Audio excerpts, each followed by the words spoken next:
J'ai à cœur aujourd'hui de vous dire une ou deux choses au sujet de la prière. Qu'est-ce que la prière? De quoi est-elle faite? Quelle en est la nature suivant l'angle sur lequel on l'envisage? Sans prétendre épuiser le sujet, je crois que nous pouvons dire que la prière a 5 aspects principaux. La communion, la soumission, la sollicitation, la collaboration avec Dieu et bien sûr la lutte. Bien qu'à lui seul, chacun de ces éléments puisse servir de définition à la prière, la vraie prière ne peut se passer d'aucun d'entre eux. Elle les comporte tous.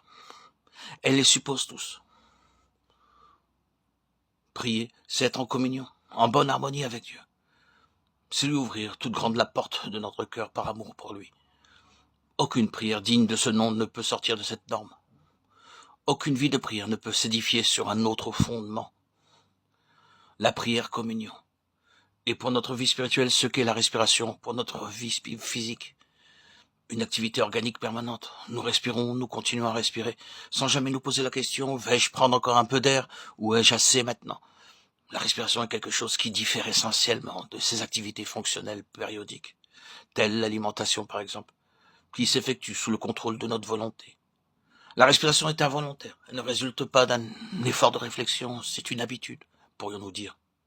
Et nous entendons par là quelque chose qui échappe facilement à l'observation de celui qui s'y adonne. Ce qu'on fait par habitude, on le fait sans être conscient, sur le moment, de l'acte qu'on accomplit.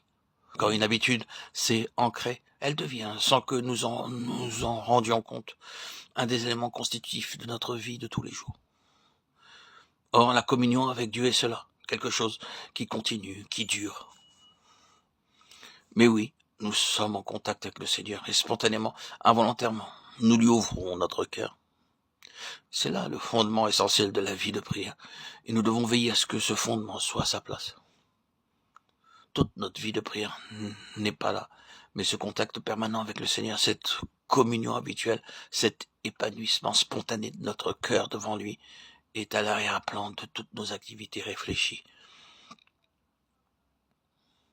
Il y a là quelque chose dont on ne saurait sous-estimer la valeur. Car si nous avons cette base-là, toute notre vie de prière s'en ressentira et verra son efficacité accrue d'autant. L'existence est tout autre quand la place de la prière n'est pas limitée aux heures d'épreuve, d'alarme ou de nécessité. Les passes difficiles que nous sommes tous appelés à franchir seraient le plus souvent beaucoup moins critiques si nous vivions plus près de Dieu.